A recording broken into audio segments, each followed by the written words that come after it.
Assalamualaikum warahmatullahi wabarakatuh.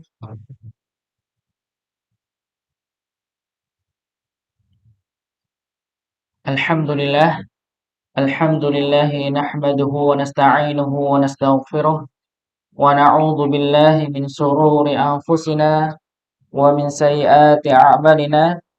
May yahdihillahu fala mudilla lahu wa may yudlil fala hadiya lahu. Asyhadu an la ilaha illallah rabbus samawati wal ardi wa ma bainahuma al-'azizul ghaffar. وأشهد أن محمدا عبده ورسوله المصطفى والمختار. قال الله تعالى في كتابه الكريم: أعوذ بالله من الشيطان الرجيم. يا أيها الذين آمنوا اتقوا الله حق تقاته ولا تموتن إلا وأنتم مسلمون. وقال النبي صلى الله عليه وسلم: من سلك طريقا يلتمس فيه علما سهل الله له به طريقا إلى الجنة. Bapak, Ibu, mas-mas, adik-adik yang kami hormati, alhamdulillah kita bersyukur pada Allah Subhanahu wa taala yang telah memberikan nikmat sehatnya, masih memberikan nikmat waktu luang, dan paling utama nikmat iman dan Islam, nikmat hidayah yang insyaallah kita nikmatin pada malam hari ini, sehingga kita bisa berkumpul di sini insyaallah niatnya karena mencari ridha Allah, untuk menimba ilmu, bukan mencari teh anget nggih, ngoten nggih. Bukan mencari snack nggih, tapi mencari ilmu. Ya. Dan mudah-mudahan dengan nikmat yang Allah berikan berupa kesehatan yang kita rasakan pada malam hari ini, kesempatan Allah tidak memberikan kesibukan pada malam hari ini sehingga kita bisa meluangkan waktu itu dengan hidayah yang Allah berikan, memudahkan langkah kita menuju masjid ini untuk menuntut ilmu dengan tujuan mencari ridha Allah Subhanahu wa taala. Dan insyaallah pada malam hari ini kita akan sama-sama belajar bersama tentang fikih nggih, dan ini yang disampaikan kepada kita untuk sama-sama nantinya kita belajar fikih.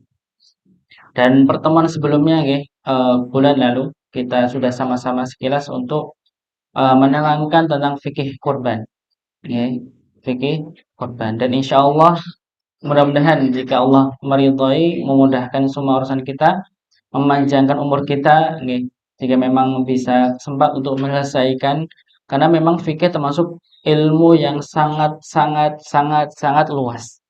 Saking luasnya saya ulang berkali-kali nggih, karena termasuk sangat sangat luas nggih. Dan memang kalau fikih pun juga bercabang-cabang ilmu. Bahkan ada metode khusus para imam madhab misalnya begitu nggih. Walaupun kita tidak sampai ke situ begitu nggih. Secara umum begitu yang kita akan bahas, tapi memang secara umum fikih ada apa namanya, metode khusus dari setiap imam atau madhab tertentu. Nggih. Dan itu lebih akan mendalam. Jadi kalau ilmu Quran pun juga sama begitu. Ilmu Quran bermacam-macam dan luas sekali. Mungkin bagi kita ilmu Quran hanya sekedar membaca, bagaimana kita membaca Quran dengan benar. Padahal ilmu Quran tidak cukup dengan hal itu. Dan tujuan Allah Subhanahu wa taala menurunkan Quran untuk diamalkan. Paling utama. Sering membaca tapi tidak pernah mengamalkan sama saja. Karena tujuan Allah Subhanahu wa taala menurunkan Al-Quran untuk dilaksanakan, untuk diamalkan. Nggih. Dan nanti kalaupun cabang Al-Quran banyak sekali begitu nggih. Nanti tafsir Quran. Nggih, ada 30 juz begitu nggih. Ada namanya qiraah. Jadi ada namanya, sebutkan namanya qiraah sab'ah. Qiraah yang 7. Bahkan ada namanya qiraah asyarah. Qiraah yang 10. Ternyata kita dapati banyak bacaan-bacaan yang diajarkan Rasulullah dengan bacaan yang berbeda. Oh, ternyata banyak begitu nggih, ilmu Quran pun banyak nggih. Ilmu menyusun mushaf Quran itu juga ada ilmunya, Pak. Kenapa Al-Fatihah itu ayat di surat pertama? Kenapa kok Al-Baqarah pada surat kedua? Kenapa kok Al-Fatihah An-Nas itu ayat surat yang terakhir? Padahal surat yang terakhir diturunkan surat An-Nasr. Kenapa An-Nas itu ditempatkan pada ayat surat terakhir? Ini juga ada ilmunya. Kenapa kok At-Taubah tidak dituliskan basmalah pada awalnya? Itu juga ada ilmunya begitu. Pengharakatan penulisan pada dobet ya kalau dalam ilmu Quran itu juga ada ilmunya begitu ya. Dan begitu pun juga fikih. Fikih juga ada ilmunya dan ilmu yang amat sangat luas dan berkaitan tentang amaliyah kita nantinya. Nggih. Dan insyaallah pada malam hari ini kita sama-sama akan belajar apa itu fikih. Fikih tentunya berbeda dengan akidah. Fikih beda dengan tazkiyatun nufus atau penyucian jiwa. Atau mungkin ada yang mengistilahkan dengan tasawuf. Karena itu pengerucutannya berbeda. Nanti insyaallah kita akan jelaskan. Nanti silakan bisa dilihat di layar untuk dibaca-baca. Ya. Yang pertama, makna fikih. Fikih Fikih secara bahasa. Mudah-mudahan ini bisa dipahami mungkin mudah-mudahan bisa saya mengolah bahasa dengan semudah-mudahnya insyaallah.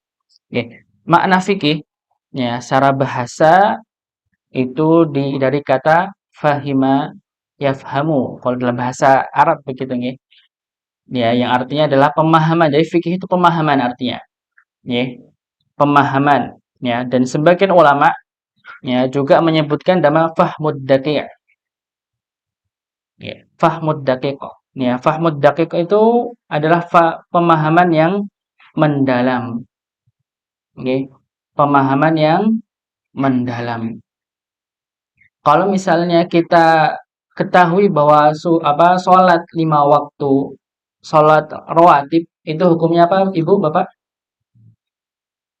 Sunnah? Mubah? Atau wajib? Sholat rawatib, sholat wajib, fardu. Bukan sunnah rawatib tapi sholat rawatib yang 5 waktu itu. Wajib hukumnya. Wajib hukumnya sholat 5 waktu, subuh, duhur, asar, maghrib, isya. Itu wajib. Ini sekedar pengetahuan dasar saja. Tapi yang dimaksud dengan fikih atau fahmud daqiq ini, fahmud daqiq itu maknanya adalah ketika kita tahu kenapa diwajibkan. Dengan dasar apa diwajibkan. Itu namanya fikih. Dia istilahnya belajar tentang pemahaman yang mendalam. Walaupun memang kalau secara bahasa pemahaman itu luas Istilahnya dalam matematika itu termasuk fikih namanya. Jadi pemahaman tentang matematika secara bahasa. Tapi yang nanti kita akan bahas tentang pemahaman tentang agama kita. Tentang agama kita. Jadi fahmud daqiq adalah pemahaman yang mendalam. Belajar kita untuk memahami amalah kita yang kita lakukan sehari-hari nantinya. Dan memang fikih nantinya bukan hanya sekedar tentang sholat saja. Bukan hanya sekedar tentang bersuci. Banyak fikih itu meliputi semuanya. Dari kita bangun tidur sampai tidur lagi. Bahkan ketika orang itu lahir sampai meninggal itu semuanya ada fikihnya. Ada fikihnya karena sangat luasnya fikih. Maka salah satu beberapa contoh tentang makna dari fikih itu pemahaman. Maka ini diberikan 2 contoh di sini Ada ayat pada surat Hud ayat 91 Allah Subhanahu wa taala berfirman, "Qalu ya Shu'aibu ma nafqahu katsiran mimma taqul." Ini potongan Mereka berkata, "Wahai Shu'aib, kami tidak banyak paham tentang apa yang kamu katakan." ya. Jadi nafqahu katsiran, ya. Kami tidak mengetahuinya, yaitu perkataan Nabi Syuaib, ya. Ini istilahnya nafqahu itu artinya adalah paham secara bahasa, ya. Ya, kami tidak memahaminya, perkataan dari Nabi Syuaib, ya. Atau di ayat Al-Isra, ini surah Al-Isra ayat ke-44 disebutkan walakin la tafqahuna tasbihahum, ya. Tetapi kalian tidak paham tasbih mereka.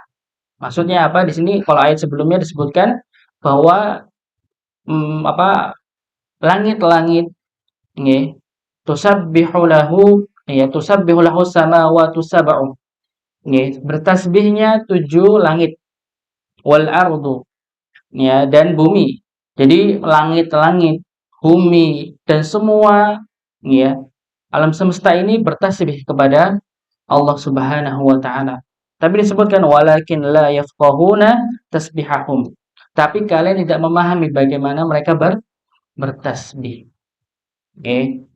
Ya, jadi istilah fikih adalah pemahaman. Ini istilah contoh dari ayat tentang makna dari fikih, yaitu pemahaman. Ya, disebutkan bahwa semua ya makhluk Allah Subhanahu wa taala yang kiranya kita anggap itu adalah benda yang mati, misalnya tanah begitu ya, atau bulan, matahari, langit, ya.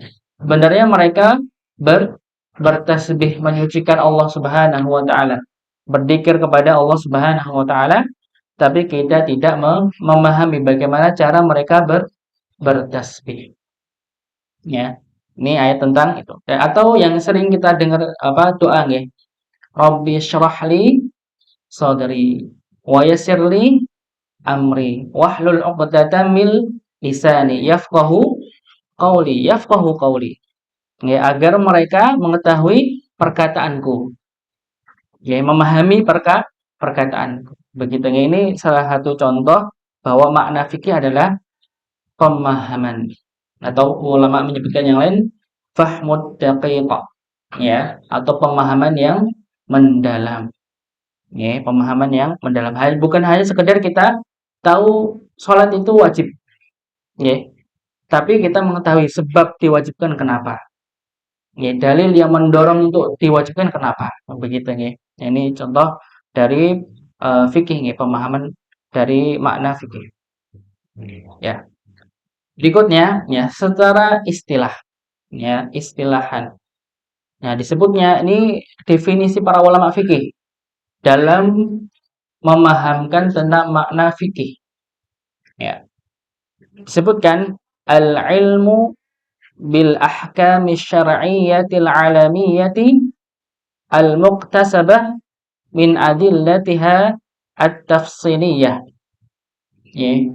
Fikih ya adalah ilmu tentang hukum-hukum syar'i yang bersifat amaliyah yang tergali dari dalil-dalil yang terperinci. Ini makna dari fikih. Ya. Jadi ilmu ya tentang hukum-hukum syar'i yang bersifat amaliyah yang tergali dari dalil-dalil yang terperinci. Ini makna atau istilah dari fikih. Jadi ilmu ya. Jadi fikih itu termasuk pada ilmu. Ya, jadi kalau apa al ilmu ini maaf ini salah ya harokatnya. Almu nih maaf. Ini harusnya kasrah. Ilmu. Ya. Ilmu al-ilmu. Ya. Jadi kalau ilmu itu sendiri ya. Kalau orang yang berilmu bahasa Arabnya apa Bu? Pak? Alim. Ya, jadi kalau alim itu orang yang berilmu. Ya, jadi kalau bahasa kebanyakan orang mengartikan alim itu orang yang apa Pak? Soleh. Ya. Biasanya orang yang baru banyak ibadahnya, oh, kamu jangan so alim ya kita gitu. Alim itu bukan soleh maknanya. Ya. Alim itu orang yang berilmu. Maka jamaknya biasanya kita pakai nih. Jamak atau kalau alim itu kan satu orang yang berilmu. Kalau banyak ulama. Ya, dan ini yang sering dipakai oleh orang Indonesia ya, ulama. Ya, mau satu orang, mau banyak orang, ulama. Ya. Jadi kalau maknanya ulama itu orang-orang berilmu banyak, begitu. Maka kalau di Indonesia ada namanya MUI, ya, Majelis Ulama Indonesia. Jadi himpunan para ulama Indonesia. Ya. Jadi ilmu, ya, yang itu membahas tentang hukum-hukum syar'i, ya, yang bersifat amaliyah. Jadi hukum-hukum yang bersifat amaliyah badaniyah tentang amalan anggota badan kita. Oke. Amalan tentang anggota badan kita yang tergali dari dalil-dalil yang terperinci. Jadi setiap amalan yang itu ada dalil-dalil terperinci, dalil-dalil yang jelas. Dan nanti kita akan bahas dalil-dalil apa itu yang dipakai untuk menghukumi suatu hukum fikih gitu, okay? Ya. Jadi kalau dari syariat, fikih makna makna fikih dari syariat, ya itu namanya al-fahmu masailid diniyah. Jadi memahami persoalan-persoalan atau masalah-masalah agama. Ya itu makna dari fikih makna syar'i. Ya, walaupun ini tidak kami cantumkan di sini, nih. Ini dari makna makna fikih. Ya, jadi hukum-hukum yang terdapat dari syariat yang bersifat amaliyah, ya badaniyah, yang tergali dari dalil-dalil yang terperinci. Ya, berikutnya, ya pembahasan fikih. Ya, apa sih yang dibahas di fikih itu? Nah, ini kita juga akan beritahu nih. Jadi apa-apa yang dibahas tentang fikih, di sini disebutkan fikih adalah perbuatan hamba, ya perbuatan-perbuatan hamba yang mukallaf, ya secara umum dan menyeluruh. Ya, maksudnya mukallaf ini siapa, Ibu Bapak? Ya, perbuatan-perbuatan hamba yang mukallaf. Mukallaf itu orang yang sudah dibebani kewajiban. Jadi hukum syariat, hukum-hukum fikih, ya atau perbuatan-perbuatan hamba ini ya ditetapkan kepada seorang yang mukallaf, orang yang sudah terbebani suatu kewajiban. Siapa itu? Dua syarat. Yang pertama, dia berakal, ya. Yang kedua, dia sudah balik, sudah balik. Maka syariat ini, ya, itu diperuntukkan bagi yang mukallaf, yang dia berakal, ya. Yang kedua dia balik. Jadi kalau anak kecil tidak ada kewajiban untuk hal itu. Contoh, puasa Ramadan. Oke. Jadi anak yang balik belum saatnya diwajibkan untuk berpuasa Ramadan. Oke. Salat 5 waktu wajib hukumnya.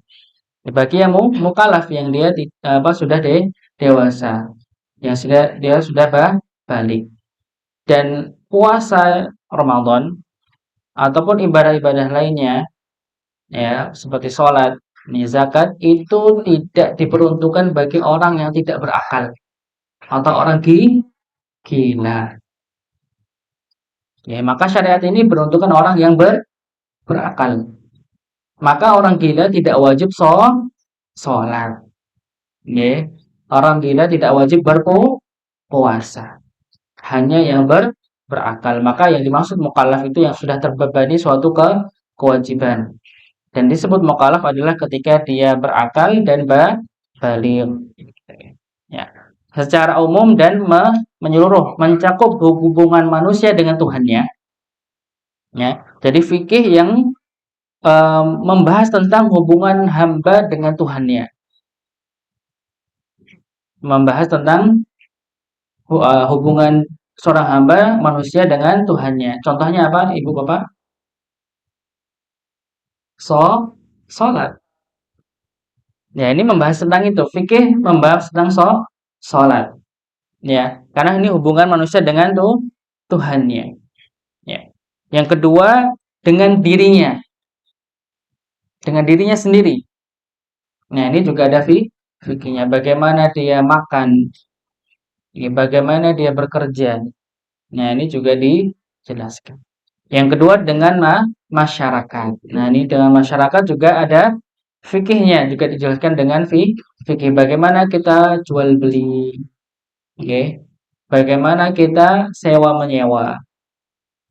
Ini termasuk pada hubungan dengan masyarakat. Ini yang dijelaskan di pembahasan tentang fikih.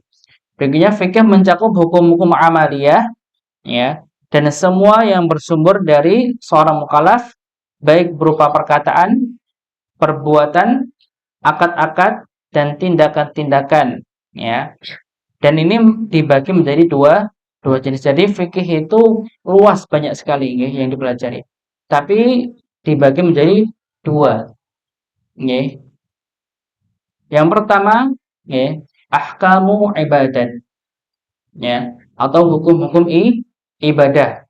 Ya, jadi fikih yang pertama dari semua cabang-cabang fikih yang nanti kita insya Allah akan pelajari itu berkumpul menjadi dua jenis. Ini dua poin. Yang pertama adalah hukum-hukum ibadah, ahkamul ibadat. Ya, jadi hukum-hukum tentang ibadah. Contohnya apa? Berupa sholat, ya, puasa, haji dan lainnya. Ya, semuanya juga ada fikihnya, ada ilmunya. Tidak sembarang kita sholat seenaknya, nggak bisa begitu ya. Ah, saya maunya subuh 3 rakaat, nggak bisa. Ya ada ketentuannya. Ya, saya mau sholat subuh jam 1 siang, ya nggak bisa. Ada ketentuannya. Begitu ya. Jadi ada fikih tentang ibadah berupa hal-hal yang berkaitan hamba dengan Rabbnya, yaitu seperti sholat, puasa, haji dan sebagainya. Yang kedua adalah ahkamu muamalat. Hukum-hukum muamalah, ya. Di situ berupa apa? Seperti akad-akad, ya. Tindakan-tindakan, hukuman-hukuman, pidana, kriminal, tanggung jawab dan lainnya yang bertujuan mengatur hubungan antara sesama manusia. Ya, ini dibahas ya tentang hukum-hukum muamalat. Dan hukum-hukum yang muamalat ini ya saking banyaknya yang nanti dibahas ya, ini diringkas dalam poin-poin berikut. Jadi muamalat itu nanti juga akan dibahas karena saking banyaknya disimpulkan ada beberapa. Yang pertama adalah ya ahkamu al-usrah. Ya, ahkamul usrah. Jadi hukum-hukum tentang kekeluargaan. Ya, hukum-hukum tentang kekeluargaan. Ini dibahas oleh Islam. Ya. Jadi dari awal perbentuknya sampai akhirnya, dari awal dia mulai meminang, melamar, ya, sampai dia akhiri dari pernikahan. Ya, ini dibahas oleh fikih, dalam fikih dibahas begitu ya. Ya, atau berikutnya mencakup hukum pernikahan. Jadi tentang keluargaan itu yang dibahas adalah hal-hal yang di awalnya terbentuknya suatu hubungan ya tentang kekeluargaan sampai akhirnya ya seperti halnya pernikahan, tentang talak, nggih, cerai, nggih, nasab, nafkah, warisan dan semisalnya itu akan dibahas tentang fikih namanya ahkamu nggih al-usrah atau hukum-hukum kekeluargaan.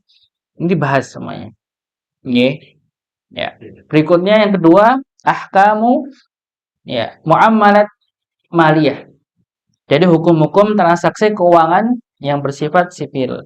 Ini juga dibahas nih, bagaimana kita bertransaksi keuangan ya. Seperti halnya ketika dengan muamalah antar individu dan transaksi yang berupa jual beli, sewa menyewa, ya, koperasi dan lainnya. Ini masuk pada ahkamu muamalat maliyah, ya, tentang transaksi keuangan sesama manusia, jual beli, sewa menyewa, ya, koperasi dan sebagainya. Nah, ini juga dibahas begitu ya. Bagaimana jual beli yang dibolehkan, ya, apa yang termasuk pada riba dan sebagainya, ya. Ini yang dibahas tentang fikih. Berikutnya yang ketiga, ahkamul jinayat. Ya, hukum-hukum tentang jinayat atau tindak kriminal. Nah, ini juga dibahas dalam fikih Islam. Ya. yaitu perbuatan yang bersumber dari seorang mukallaf dalam bentuk kejahatan dan pelanggaran dan hukuman pantas baginya. Ya, jadi pelanggaran-pelanggaran itu dibahas juga oleh Islam. Ya, bagaimana namanya hudud, bagaimana namanya kisos. Ya, ini juga dibahas oleh Islam. Masuk kepada hukum-hukum jinayat. Ya. Yang keempat, ya, hukum-hukum perdata. Ya, hukum perdata dan peradilan. Ya, ahkamul qadha. Ini tentang peradilan. Ya, hukum-hukum yang berkaitan dengan peradilan dalam perselisihan, gugatan, tata cara penerapan hukum dan lainnya. Itu juga dibahas dalam fikih. Ya. Yang kelima, ya, ada ahkamud dauliyah. Ya, hukum-hukum tentang kenegaraan. Nah, ini juga dibahas. Ini saking luasnya ya, Bu ya. Mudah-mudahan bisa dipahami ya. Saking luasnya fikih, semuanya dibahas sampai masalah negara pun juga dibahas. Ya. Bagaimana kita bisa berhubungan dengan negara lain? Bagaimana kita berinteraksi atau ketika saling membantu antar negara dan itu negara non muslim misalnya. Nah, itu juga dibahas ya, tentang hukum-hukum ad-dauliyah tadi ya, tentang kenegaraan atau hubungan internasional. Ya, bagaimana tentang jihad juga akan dibahas tentang itu. Ya, bagaimana kita menetapkan, karena dalam fikih pun disebutkan orang non-muslim atau orang kafir itu pun dibagi beberapa macam. Dan kita berbeda cara penyikapannya. Itu juga dibahas dalam ilmu fikih. Nggih. Ini karena luasnya begitu nggih. Luasnya ilmu fikih banyak nggih. Jadi kalaupun walau alam nggih, walaupun mungkin sampai bertahun-tahun nggak tahu sampai selesai apa tidak begitu nggih. Apalagi pertemuannya 1 bulan sekali. Nggak apa. Yang penting yang paling utama adalah tadi tentang ahkamu ibadat tadi, tentang hukum-hukum peribadatan tadi. Ya, bagaimana kita bisa apa hubungan kita dengan Allah Subhanahu wa taala itu diridhoi Allah Subhanahu wa taala. Ya, salah satunya disebutkan nggih, ada seorang yang dia disebutkan dalam hadis. Ada seorang yang dia diberikan umur 60 tahun. 60 tahun Bapak Ibu sekalian. Beribadah kepada Allah Subhanahu wa taala tapi tidak ada satupun yang diterima oleh Allah Subhanahu wa taala ibadahnya. Ya, salah satu dari sebab itu adalah ketika dia tidak memerhatikan bagaimana dia beribadah. Dan tidak mungkin dia mengetahui ibadah yang paling baik jika tidak tahu ilmunya. Maka pentingnya kita belajar fikih. Bagaimana puasa Ramadan kita itu diterima oleh Allah Subhanahu wa taala. Bagaimana sholat kita itu diterima oleh Allah Subhanahu wa taala. Bagaimana zakat kita diterima Allah Subhanahu wa taala itu juga kita tahu dengan kita belajar fikih. Karena semuanya ya pasti kita harus mencontoh kepada Rasulullah. Dan kita tidak akan tahu ya jika tidak belajar dari apa yang telah dikumpulkan oleh para ulama. Ya. Berikutnya, ya, dalam fikih, ya, kita tidak sembarangan menyimpulkan suatu hal. Ya. Kenapa kok puasa Ramadan sekian, waktunya mulai sahur sekian, mulai berbuka sekian, begitu ya. Bagaimana cara pembatal puasa apa aja? Waktu sholat zuhur itu kapan? Waktu sholat asar kapan? Ini sudah tercantum dari pokok-pokok pengambilan hukum. Ya, tidak menyimpulkan sendiri. Jadi para ulama ya, menyimpulkan suatu hukum fikih itu berdasarkan pada sumber-sumbernya yang pokok. Ya. Yang pertama, ya, hujah yang diambil oleh para ulama untuk menyimpulkan suatu hukum dalam fikih yaitu adalah Al-Quran. Jadi Al-Quran itu sumber utama pengambilan hukum-hukum fikih. Dan apa itu Al-Quran Ibu? Bapak, Al-Quran itu apa Bu? Bapak? Apa itu Al-Qur'an? Ya, jangan kita sering baca tapi nggak tahu itu apa Al-Qur'an, nggih. Ya, kalau di sini disebutkan nggih, Al-Qur'an itu apa? Disebutkan kalamullahi ta'ala al-munazzalu ala rasulihi wa khatami anbiya'ihi Muhammadin sallallahu alaihi wasallam al-mabdu'u bi suratil Fatihah al-mahtumu bi suratin Nas. Ya. Al-Qur'an adalah kalamullah yaitu firman Allah Subhanahu wa taala. Al-Qur'an bukan perkataan Nabi Muhammad. Al-Qur'an itu kalamullah. Perkataan Allah Subhanahu wa taala, firman Allah Subhanahu wa taala. Al-munazzalu ala rasulih yang diturunkan kepada rasulnya. Siapa itu? Muhammad nabiyyin, ya, penutup para nabi yaitu Muhammad sallallahu alaihi wasallam. Jadi Al-Qur'an itu keluar dari lisannya Nabi Muhammad, tapi lafaz dan maknanya itu dari Allah Subhanahu wa taala. Ini itu Al-Qur'an, ya. Jadi diturunkan oleh Nabi Muhammad SAW. Siapa pelantara penurunan Al-Qur'an itu kepada Nabi siapa? Ibu, Bapak? Malaikat Jibril alaihissalam. Nggih. Dan itu pun juga kita harus belajar. Baca bukan hanya salat nggih. Kalau Rasulullah mengatakan shollu kama ra'aitumuni usolli, salatlah kalian sebagaimana kalian melihatku salat. Nggih. Rasulullah kan bersabda demikian nggih. Salatlah kalian sebagaimana kalian melihat aku salat. Kira-kira di sini Ibu, Bapak pernah melihat Rasulullah salat? Bagaimana bisa menyimpulkan salat itu sama dengan salat Rasulullah? Padahal Rasulullah mengatakan shollu kama ra'aitumuni usolli. Ya, salatlah kalian sebagaimana engkau salatnya. Bagaimana kita bisa menyimpulkan sholat kita itu seperti apa yang dilaksanakan Rasulullah, padahal kita tidak pernah melihat. Ya, maka dengan cara belajar fikih.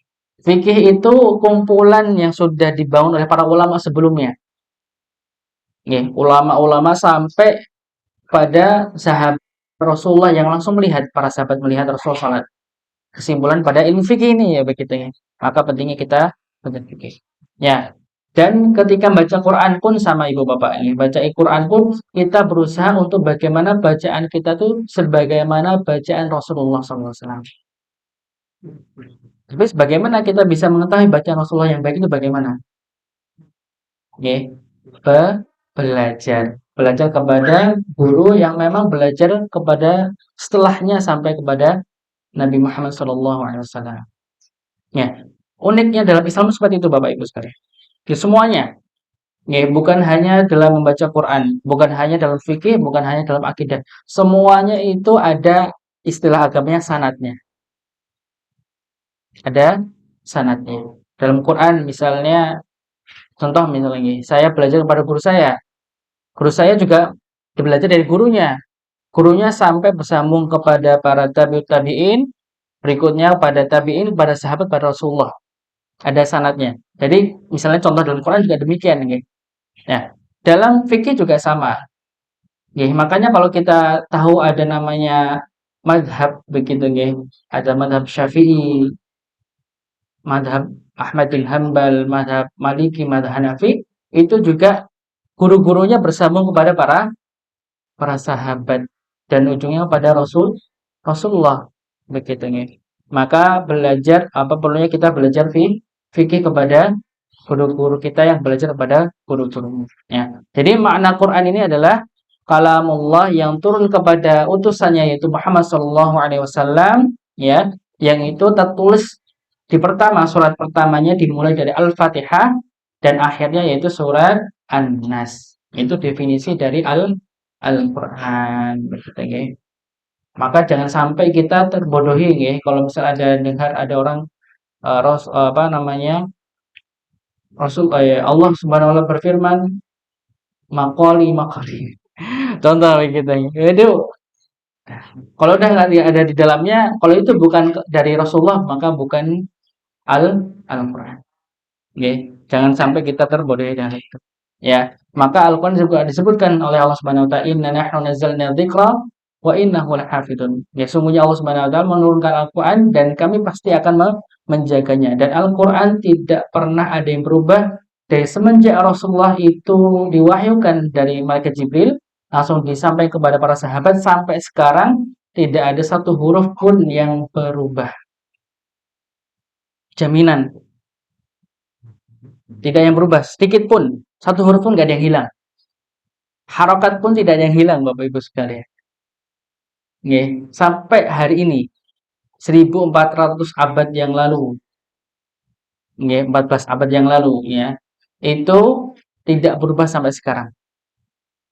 Ya, sedangkan kitab-kitab terdahulunya itu sudah banyak perubahan. Ya, liyashtaru bihi tsamanan qalila kan disebutkan ya. Jadi orang-orang terdahulu, orang Bani Israel itu, para rahib-rahibnya, pendeta-pendetanya, mereka menulis dan menjual. Ya, mereka nulis Qur'annya itu apa Qur'an? Taurat ya, atau Injil itu diubah dengan tangan-tangan mereka dan mereka menjual dengan harga yang amat murah. Maka banyak perubahan gitu ya. Dan ketika Al-Qur'an itu diterjemahkan di Indonesia, ya kalau dulu kan belum ada terjemahan, langsung ketika diterjemahkan, maka awal mula Bapak Ibu sekalian yang terjemahkan itu para ulama Indonesia itu memberikan apa namanya pendapatnya diterjemahkan Quran itu tanpa teks aslinya awalnya. Oke. Jadi teks apa Quran yang kita pegang itu alhamdulillah kan ada teks aslinya Arabnya nggih. Kalau dulu pernah para ulama itu apa membuat kesepakatan awalnya dengan terjemahan tanpa teks. Maka ketika itu Buya Hamka rahimahullah nggih, ketua MUI pertama, beliau memberikan pendapatnya dengan harus ada teksnya asli yaitu bahasa Arab itu. Karena beliau belajar dari kesalahan-kesalahan pada kitab-kitab terdahulu. Maka kalau Bapak Ibu sekalian lihat Bible, Injil, Indonesia, di London, Australia, itu tidak ada bahasa aslinya. Kalau Bible di Indonesia, bahasa Indonesia kok nggak ada bahasa aslinya. Di Inggris ya bahasa Inggris nggak ada bahasa aslinya. Maka sangat mudah sekali ada perubahan di situ. Sedangkan Al-Quran tidak. Al-Quran diterjemahkan dia di mushaf di Jepang maupun mushaf di lainnya pasti diadakan teks aslinya dan terjemahan. Ya, ini salah satu cara para ulama untuk menjaga kemurnian Al-Quran. Yang berikutnya adalah banyaknya para penghafal Al-Quran. Dan orang-orang, maaf ya, orang-orang Nasrani, saya yakin pendetanya pun tidak akan hafal namanya Injil atau Bible yang mereka baca. Dan jarang sekali yang hafal. Karena bahasanya pertama karena memang mereka terjemahkan tanpa teks aslinya, hilang teks aslinya, tanpa ada yang mengetahui sampai sekarang begitu, tanpa kecuali orang-orang yang memang di atas begitu ya. Itu susah untuk dihafal gitu. Sedangkan Al-Qur'an yang kena penyakit autis pun bisa hafal. Yang kena apa namanya? Saya lupa sindrom apa ya. Yang dia susah untuk mengungkapkan dari lama mikirnya. Itu juga bisa hafal Quran. Apalagi yang tidak ada sakitnya, tidak ada cacatnya, insya Allah lebih mudah untuk menghafal. Tergantung kita mau atau tidak.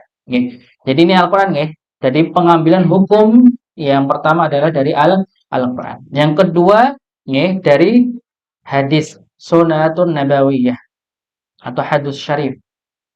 Hadis sunnah yang mulia, yang suci. Nah, apa itu hadis? Kalau tadi Quran adalah kalamullah, perkataan Allah. Kalau hadis perkataan Nabi Muhammad SAW. Disebutkan ma'udhifa ila Nabi SAW min qaulin au fi'lin au takririn au wasfin. Hadis adalah segala sesuatu yang disandarkan kepada Nabi, baik berupa perkataan, perbuatan, persetujuan atau sifat.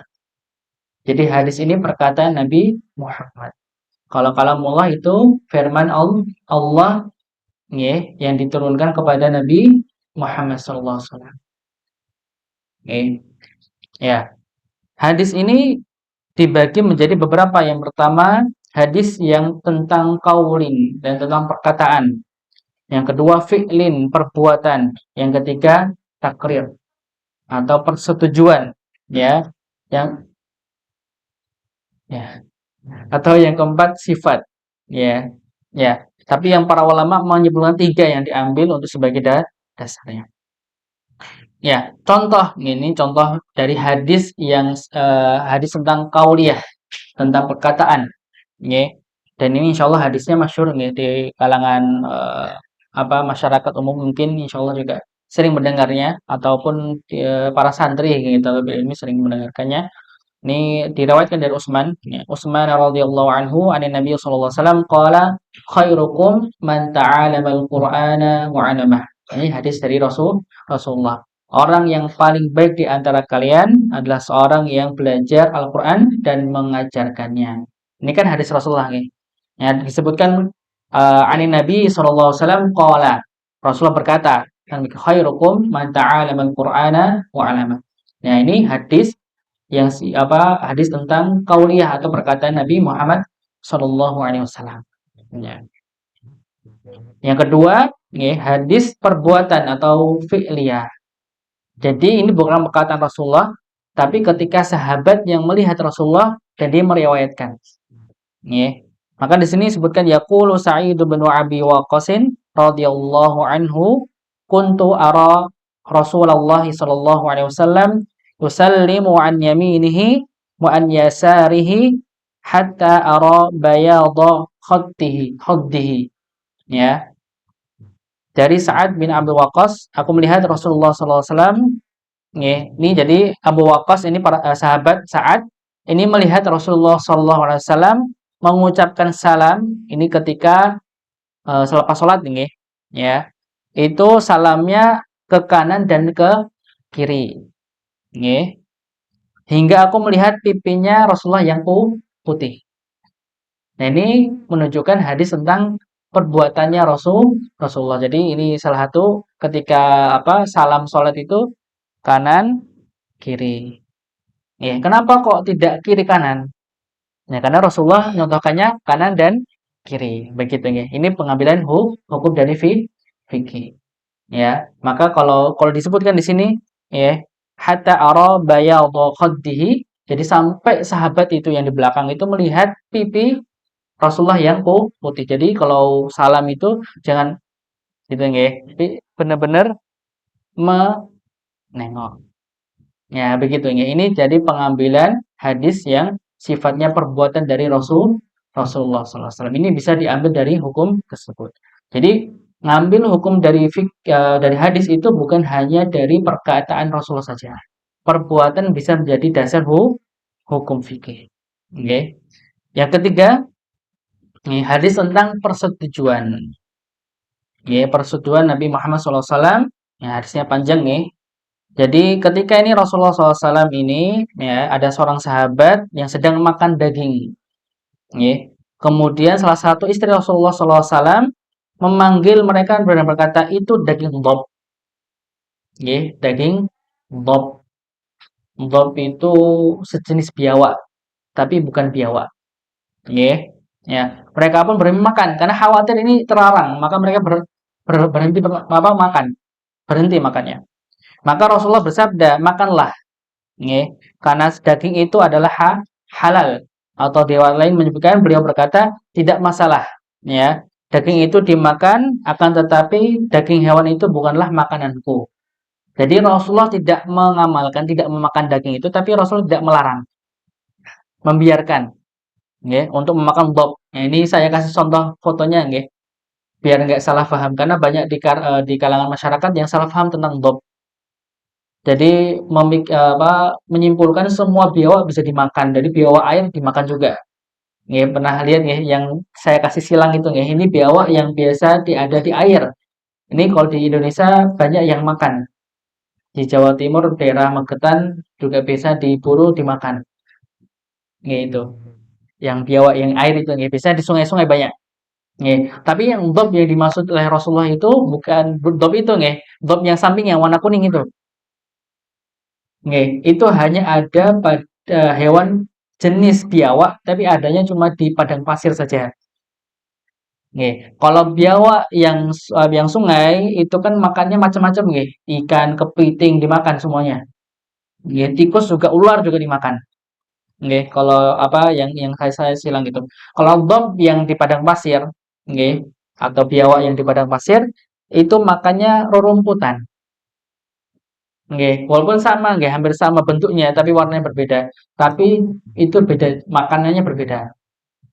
Nggih, makannya beda. Jadi tidak semua biawak dimakan nggih. Cuma yang maksud biawak itu adalah dhob apa jenis kadal gurun, kadrun.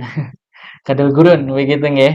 Ya, itu dhob maksudnya. Jadi bukan bukan apa kadal atau apa biawak-biawak yang ada pada sungai-sungai yang biasa sebagian masyarakat Indonesia makan nggih. Itu bukan termasuk pada yang diizinkan atau dihalalkan oleh Rasulullah SAW. Nggih. Yang dibolehkan adalah dhob. Ya, Rasulullah di sini menyampaikan Rasulullah tidak mau makan dan tapi Rasulullah membiarkan para sahabat makan. Nah, ini menunjukkan hadis ini bukan perbuatan Rasulullah, nggih, tapi ini persetujuan Rasulullah dan ini bisa menjadi apa namanya? Bisa menjadi sebagai tolak ukur hukum persetujuan dari Rasulullah SAW.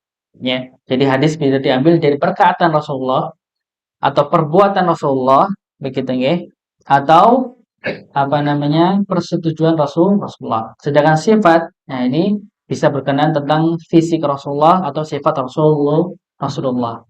Nggih, hadis nggih. Nah, ini yang kedua nggih. Yang pertama tadi Al-Qur'an pengambilan hukumnya, yang kedua hadis. Hadis dibagi menjadi tiga, perkataan, perbuatan, dan persetujuan. Nggih. Yang ketiga, pengambilan hukum dalam fikih, yang ketiga adalah diambil dari ijma'. Ijma' itu kesepakatan ulama, kesepakatan, nggih. Maka kalau definisinya adalah ittifaqu mujtahidi hadhil ummati ba'da Nabi sallallahu alaihi wasallam ala hukmin syar'iyyin, nggih. Kesepakatan para mujtahid umat ini sepeninggal Nabi Muhammad sallallahu alaihi wasallam mengenai suatu hukum syar'i. Nggih.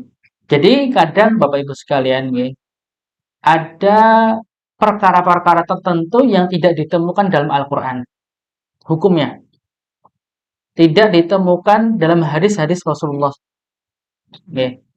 Maka pengambilan hukum yang ketiga adalah kesepakatan para ulama mujtahid.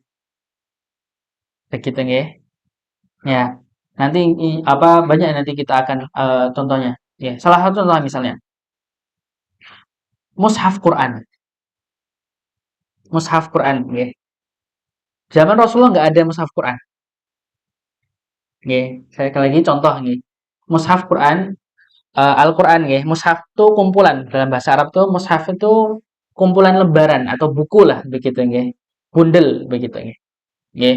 Kumpulan lembaran Al-Quran, ayat-ayat Al-Quran, surat-surat Al-Quran, nggih, mushaf Quran. Nah, di zaman Rasulullah itu belum ada Bapak Ibu sekalian. Zaman Rasulullah itu belum ada namanya mushaf Al-Quran, belum ada. Jadi para sahabat itu biasanya kalau mendengarkan firman Allah dari lisan Nabi Muhammad itu mereka menghafal, ya, kadang ditulis di kulit-kulit unta yang sudah dikeringkan di samak itu, ya. Ada sebagian dia nulis di tulang-tulang, ada yang di batu-batu, begitu. Jadi zaman Rasulullah belum ada namanya mushaf Al-Quran, belum ada. Nah, tapi ketika sepeninggal Nabi Muhammad SAW, tepatnya ketika di zamannya Abu Bakar As-Siddiq, khalifah pertama. Okay. Itu terjadi perang yang menyebabkan sekitar 70 hafidhul Quran, para sahabat. Itu meninggal. Dan dikhawatirkan oleh Abu Bakar, khawatir nanti para pewaris Quran, para penghafal Quran habis, nanti tidak ada yang mengajarkan Al-Quran. Khawatir Quran itu hilang. Okay.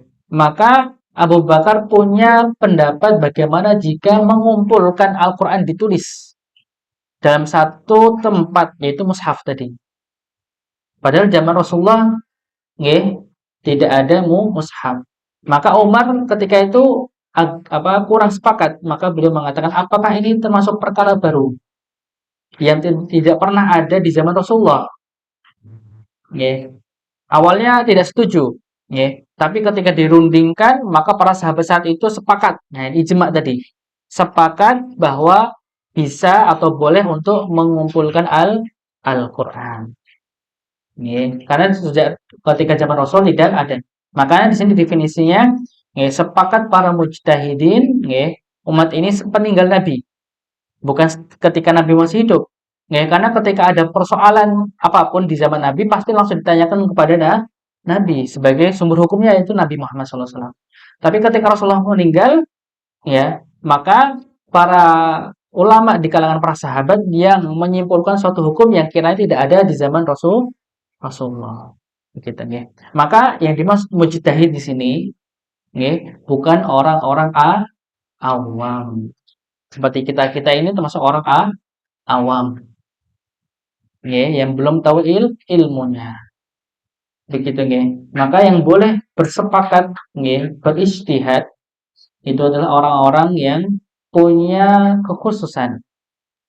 Nggih. Yang pertama, nggih, di antaranya nggih, di antara syarat sebagai mujtahid. Karena di zaman ini pun tidak ada ulama yang dia punya kapasitas jadi mujtahid mutlak. Nggih, kalau yang kita beri contoh orang atau ulama yang dia berhak untuk berijtihad, yaitu yang kita kenal Imam Syafi'i, nggih, Imam Malik, Imam Ahmad bin Hambal, Imam Abu Hanifah. Nggih. Ini ulama-ulama salah satu contoh yang dia berhak untuk berijtihad atau menyimpulkan pendapat yang dia sudah usahakan. Nggih. Jadi syaratnya yang pertama, dia orang mujtahid itu adalah dia paham tentang bahasa Arab. Ya, di sini aja di satu satu syarat ini saja ini sudah gugur semua, ya, begitu nih. Apa namanya? Memahami bahasa Arab bukan pandai bercakap bahasa Arab. Ya, kalau misalnya syaratnya adalah bisa bahasa Arab lisan, cara komunikasi orang Arab udah jadi mujahid semua, kan begitu. Nggih. Maksudnya dia paham nggih tentang kaidah-kaidah bahasa Arab, bukan hanya bisa berbicara bahasa bahasa Arab. Yang kedua, dia paham tentang dalil-dalil Quran dan hadis. Ya, paham. Ya, paham tentang ayat ini, hadis ini, paham. Ya. Yang ketiga, dia paham tentang kesepakatan para ulama sebelumnya. Ijma yang sudah kesepakatan. Karena kalau sudah namanya ijma, kesepakatan ulama, dan jadi suatu hukum itu sudah jadi kesepakatan, maka tidak ada yang boleh ulama berbeda dengan hal itu. Begitu ya. Kalau untuk masalah ijtihad. Nggih.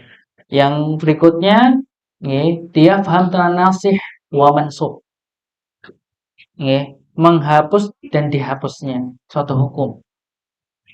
Nggih, karena ada beberapa hukum yang awalnya ditetapkan dihapus. Yang mungkin awalnya dia haram jadi makruh dan sebagainya. Nah, ini juga harus paham. Jadi syarat menjadi orang ya, ulama yang mujtahid itu sangat berat. Begitu ya. Maka untuk kita saat ini mengikuti ulama-ulama yang mujtahid, bukan kita yang menyimpulkan. Ya. Kenapa gini kita terangkan? Karena sekarang banyak sekali orang-orang yang dia bukan kapasitasnya di situ, tapi dia mengambil jalan di situ. Ya. Ketika para ulama sudah sepakat, dia keluar dari kesepakatan itu. Dan dia termasuk orang-orang yang tidak paham tentang tadi yang kami sebutkan bahasa Arab dan sebagainya, tapi dia merasa dia berhak untuk berijtihad. Ya, nih, ya. Yang berikutnya, yang keempat, nih, namanya kias. Ya, kias ini adalah ya menyamakan suatu cabang dengan pokok dalam suatu hukum karena adanya ilah sebab yang menyatukan pengumpulan keduanya. Nah, ini kias itu menyamakan suatu hukum. Nggih, dikarenakan sekali lagi nggih, kejadian-kejadian di masa Rasulullah itu terbatas. Nggih. Beda dengan saat ini. Nggih. Maka penyimpulan hukumnya pun juga akan lebih berbeda. Maka dengan cara mengiaskan ini akan bisa difahami. Contohnya, di zaman Rasulullah tidak ada namanya narkoba. Tapi bagaimana kita bisa menyimpulkan narkoba itu haram? Ya, bisa dikiaskan dari yang lain. Jika misalnya dalam hadis disebutkan eh, bagi orang yang memakan bawang bawang putih maksudnya, maka dia tidak berhak untuk memasuki masjidku, kata Rasul. Maksudnya khawatir nanti mengganggu jamaah lainnya karena baunya. Nggih. Tapi bagaimana bagi orang yang dia makan jengkol atau pete? Zaman Rasulullah nggak ada jengkol sama pete, Bapak Ibu. Maka dikiaskan dengan bawang tadi. Nah, ini namanya kias. Nggih. Jadi mengambil hukum dengan mengiaskan suatu sebab atau ilah di dalamnya. Ya, jadi para ulama itu nggih. Jadi yang pertama ngambil dari Al-Qur'an penghukumannya, dari hadis, dari ijma kesepakatan, nggih. Berikutnya dari kias. Ya. Ini pengambilan hukum para ulama. Ya. Berikutnya faidah. Nggih. Yang bisa kita ambil dari kita mempelajari ilmu fikih. Ya. Yaitu mengetahui fikih dan mengamalkannya akan membuahkan kesolihan. Ya. Jadi membuahkan kesolehan seorang mukallaf. Kesohihan ibadahnya. Jadi pengaruh dari kita belajar fikih itu menjadikan kita berbuah kesolihan. Jadi hamba yang solih, seorang hamba yang alim, paham tentang agamanya. Ya. Dan sahihnya ibadahnya. Ibadahnya itu benar, nggak asal-asalan, begitu nggih. Sesuka hatinya, tidak nggih. Kita beribadah kepada Allah itu dengan ilmu, ya. Berikutnya kelurusan perangainya, ya perangainya jadi baik tertata dikarenakan mengikuti tuntunan ilmu dari Rasulullah SAW, ya. Dan bila hamba telah solih, maka masyarakat juga solih. Jika ada salah satu orang yang solih, maka akan menyebabkan masyarakatnya juga akan solih karena mempelajari ilmu. Dan pada akhirnya di dunia memperoleh kebahagiaan dan kehidupan yang baik, di akhirat memperoleh ridho dari surga dan surga Allah Subhanahu wa taala. Jadi kita niatkan belajar ilmu fikih ini, niatkan agar ibadah kita berkualitas di sisi Allah Subhanahu wa taala.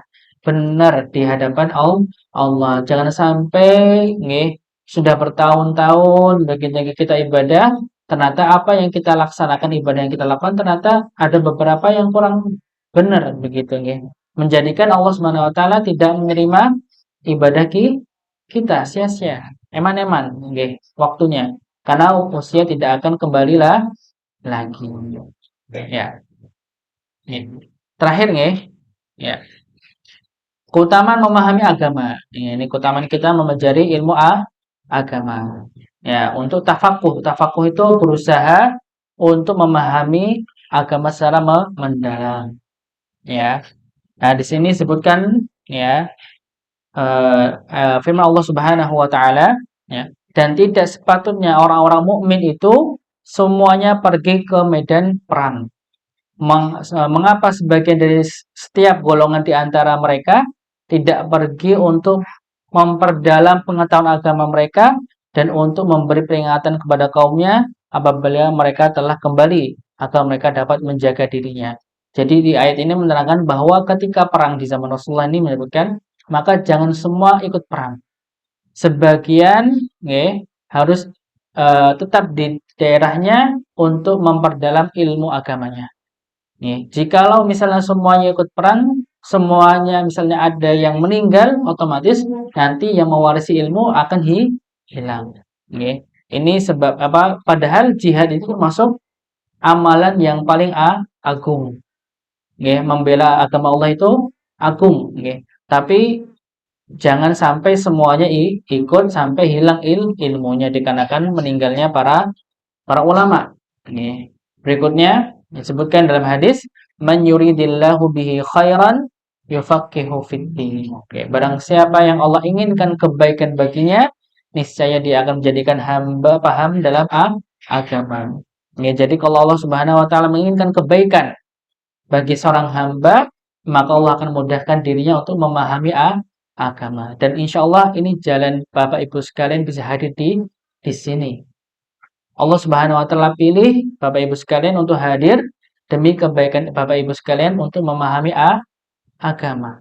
Agar nantinya ibadah yang dilakukan kita semuanya mengikuti tuntunan Rasulullah Shallallahu alaihi wasallam. Dan termasuk pada hamba yang baik karena Rasulullah mengatakan man yuridillahu bihi khairan yufaqihu fiddin. Barang siapa yang Allah inginkan kebaikan, okay, maka kalau Allah ingin kebaikan seorang hamba, maka akan mudahkan dirinya untuk masuk kepada majelis ilmu. Walaupun mungkin ngantuk, nggak apa-apa.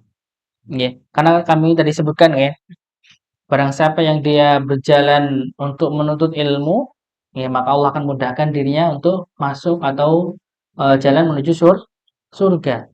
Rasulullah tidak menyebutkan dia harus paham atau tidak paham. Dia ngantuk atau tidak ngantuk. Yang semuanya bisa mendapatkan ya. Nggih, tapi tentunya berbeda nggih, orang yang yang memerhatikan atau tidak berbeda. Tapi ukuran orang yang akan dimudahkan itu bukan ukuran dia paham atau tidak paham. Begitu nggih. Tapi yang tidak paham pun dan insya Allah nanti juga akan paham begitu nggih. Itu juga akan mendapatkan fadilah menuntut ilmu dan akan Allah mudahkan untuk dirinya jalan menuju surga Allah Subhanahu wa taala. Maka pada slide ini nggih yang terakhir kami selipkan doa ya, Rabbi zidni ilma warzuqni ya waj'alna minas shalihin ya. Jadi ya Allah berikanlah kami keilmuan, ilmu ya. Warzuqni fahma dan rizkikanlah kepada kami kefahaman ilmu tersebut. Ya, waj'alna minas shalihin dan jadilah kami dari termasuk orang-orang yang saleh. Dari kita awalnya meniti jalan untuk mencari ilmu, nggih, Allah mudahkan cari ilmu dan Allah mudahkan memahaminya dan ketika kita memahaminya dan mengamalkannya, mudah-mudahan Allah mudahkan kita termasuk orang-orang yang saleh. Karena jadi orang soleh-solehah itu butuh ilmu, begitu nggih. Agama Islam itu adalah agama ilmu. Semuanya ilmu toh isinya Bapak Ibu sekalian. Kalau Bapak pernah dengar namanya Ustadz Felixio, pernah dengar nggih? Mu'alaf, orang Cina Indonesia, nggih. Beliau itu masuk awalnya ketika beliau masih termasuk bukan orang Islam, non Muslim, beliau mengatakan Islam itu agama yang enggak ada ilmunya. Karena dia mendapatkan berita-berita yang bohong nih tentang Islam itu teroris dan sebagainya. Tapi ketika beliau masuk Islam, ternyata beliau salah pandangannya dan beliau mengatakan agama Islam itu agama ilmu toh isinya Bapak Ibu sekalian ya. Kita mau tidur aja ada ilmunya. Makan ada ilmunya, minum ada ilmunya. Mau ke kamar mandi ada ilmunya. Mau pakai pakaian ada ilmunya, berpakaian ada ilmunya, pakai sendal ada ilmunya, semuanya ada ilmunya Bapak Ibu sekalian. Itu tidak dibahas di agama-agama lainnya. Ya, agama-agama lainnya tidak dibahas. Ya, bagaimana misalnya sampai dalam Islam juga disebutkan nama alam jin juga disebutkan. Bagaimana orang yang kesurupan juga ada ilmunya. Ya, bagaimana mengeluarkannya ada ilmunya. Begitu semuanya dalam Islam itu ada ilmunya. Dan kebanyakan orang-orang non-muslim yang dia masuk Islam dikarenakan dia mendapatkan ilmu. Berpikir mereka. Ya, nggak ada ceritanya saya nggak pernah mendapatkan ya, yang tulus masuk Islam itu dikarenakan perut dan bau perut, nggak pernah. Saya nggak pernah mendapatkan ada orang non-muslim masuk Islam dikarenakan sarimi, nggak pernah. Atau beras kilo, nggak pernah. Ya. Tapi orang biasanya yang saya dapatkan orang yang dia dari Islam keluar dari Islam dikarenakan dikarenakan dua hal. Kalau nggak perut, bawahnya perut. Ya. Yang pernah saya dapatkan di daerah saya Gunung Kidul. Ya, jadi ada beberapa yang pelosok-pelosok itu terjadi ketika pembuatan Gua Maria. saya pengen di pesisir di desa pesisir, itu banyak yang murtad dikarenakan dapat sarimi satu kardus, dapat apa namanya beras 2 kilo, murtad, iya, begitu. Itu karena itu dan saya nggak pernah mendapati ada orang Islam yang keluar dari Islam dikarenakan dia mendapati kesalahan dalam agama Islam. Begitu nggih. Makanya dalam Quran banyak kata-kata di akhir ayat wala tafakkaru wala ta'qilun begitu nggih. Apakah kalian tidak berpikir, apakah kalian tidak berakal gitu. Karena Al-Qur'an apa kalau Islam itu agama yang penuh dengan ilmu. Dan orang yang bisa menikmati atau meyakini kebenaran Islam ketika dia menggunakan akalnya untuk berpikir dan mempelajari tentang Islam begitu nggih. Mungkin ini yang bisa kami sampaikan. Mohon maaf jika misalnya asing begitu nggih yang kami bahas, dan mungkin belum langsung bisa diterima begitu nggih. Tapi insyaallah ini pengenalan awal begitu. Nanti insyaallah pada pertemuan berikutnya kita akan masuk pada bab-bab yang nanti kita akan praktekkan selama, kita ibadah gitu ya, hidup kita akan praktekkan. Diawali dengan bab tentang taharah, tentang bersuci. Ya, nanti kita akan tahu bagaimana mana air yang dia suci dan mensucikan. Karena setiap air yang suci tidak tentu dia mensucikan. Begitu nih. Bagaimana kita berwudu? Bagaimana kita mandi janabah? Jangan sampai mandi janabah kita salah sampai membuat kita sholat kita nggak sah. Kan begitu nih. Nah, ini kita akan pelajari bagaimana kita sholat, bagaimana Rasulullah sholat, bagaimana berpuasa dan sebagainya. Sampai-sampai kita akan masuk kepada bab-bab tentang muamalah, jual beli dan sebagainya insyaallah. Begitu nih. Mungkin ini nih yang bisa kami sampaikan. Mudah-mudahan bermanfaat dan mohon maaf jika ada salah kata yang kami sampaikan atau mungkin kecepatan mungkin nggih ketika saya bertutur kata mohon maaf. Mohon maaf sebesar-besarnya. Langsung tutup saja. Apa enggak?